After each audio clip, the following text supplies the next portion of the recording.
আজি আপোনালোকৰ সৈতে আলোচনা কৰিম ক্লাউড 80 হাৰ্বিসাইড। নমস্কাৰ হেতক বন্ধুসকল, আশা কৰো আপোনালোক সকলো ভালে আছে। হেতক বন্ধুসকল, আমাৰ ধান খেতিৰ মাজত যে অলগতিয়াল ঘাঁহ বন গাজে যিবিলাকৰ উৎপাদনত আমি খেতিয়কসকল অসহায় হৈ পৰো, মানে উগলেও আমি শেষ কৰিব নোৱাৰো। তো খেতিয়কসকলৰ কষ্ট বহুত হয়, সেইবাবে কিছুমান পাউডাৰ আছে, যেনে ধৰি লওক ক্লাউড 80 বা কাল, এই দুটা একে হয়, যিবিলাকৰ সহায়ত আমি ধান খেতিৰ মাজত বনবিলাক ধ্বংস কৰি পেলাব।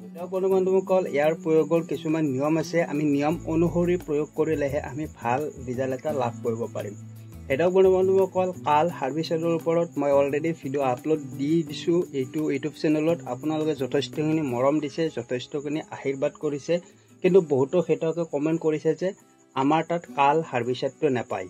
তো হেতক বন্ধুসকল, আপোনালোকৰ চাইডত কাল হাৰ্বিসাইডটো নাপালেও আপোনালোকে এই যিটো আপোনালোকে কেমিকেল দেখিবলৈ পাইছে 2,4-D sodium salt 80% WP wettable powder, আৰু এইটো হৈছে এটা বেলেগ কোম্পানীৰ ক্লাউড 80 হাৰ্বিসাইডে হয়। দুটাৰে কেমিকেল এটাই হয়, দেখিবলৈ পাইছে খেতিয়ক বন্ধুসকল, মাথো কোম্পানী দুটা বেলেগ বেলেগ হয়। আমি কেমিকেলটো চাব লাগে একে হয় নে নহয়।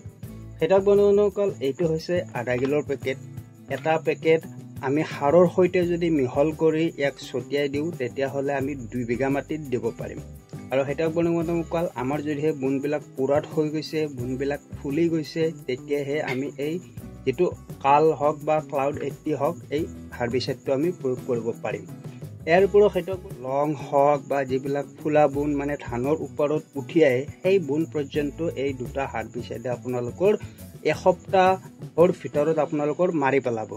ইয়াৰ উপৰিও খেতিয়ক বন্ধুসকল, আপোনালোকে যদি পানীৰ সৈতে মিহল কৰি স্প্ৰে কৰিব বিচাৰে, তেতিয়াহ'লে আপোনালোকে আধা কিলোৰ এটা পেকেটেৰে আপোনালোকে 3 বিঘা পৰ্যন্ত স্প্ৰে কৰিব পাৰিব। কিন্তু এটা কথা খেতিয়ক বন্ধুসকল, আপোনালোকৰ পানীৰ সৈতে মিহল কৰি স্প্ৰে কৰিলে অলপ কষ্ট হ'ব পাৰে।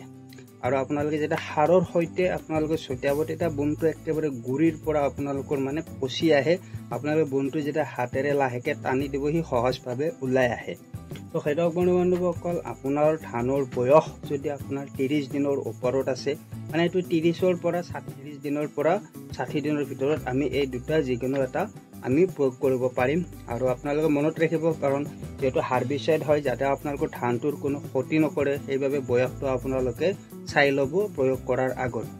30 দিনৰ ভিতৰত থাকিলে আপোনালোকে চংগী যিটো হাৰ্বিসাইড সেইটো প্ৰয়োগ কৰিব পাৰিব। আৰু 30 দিনৰ ওপৰত বন পুৰাত হৈ গ'লে, ফুলি গ'লে আপোনালোকে ক্লাউড 80 নতুবা কাল, এই দুটাৰ যিকোনো এটা আপোনালোকে প্ৰয়োগ কৰিব পাৰিব। একে হয়, আপোনাৰ ওচৰতে থকা বীজৰ দোকানত আপোনালোকে ইয়াৰে যিকোনো এটা লাভ কৰিব, বা অন্য কোম্পানীৰো বেলেগ নামেৰো আপোনালোকে লাভ কৰিব পাৰে। কেৱল 2,4-D ছডিয়াম সল্ট 80% WP এইটো কেমিকেল আছে নে নাই আপোনালোকে চাই বন্ধুসকল। আশা কৰোঁ আপোনালোকে এই ভিডিঅ'টো চাই কিছু উপকৃত হ'ব পাৰিলে। যদিহে ভিডিঅ'টো ভাল লাগে, ভিডিঅ'টো এটা লাইক কৰিব। চেনেলটোত নতুনকৈ আহিছে যদি চেনেলটো ছাবস্ক্ৰাইব কৰিবলৈ পাহৰি নাযাব। আগলৈকৈ এনেকুৱা খেতিৰ লগত নতুন নতুন ইনফৰ্মেটিভ ভিডিঅ' আপোনালোকে সদায় পাই থাকিব। তো ধন্যবাদ। জয় অসম, জয় খেতিয়ক।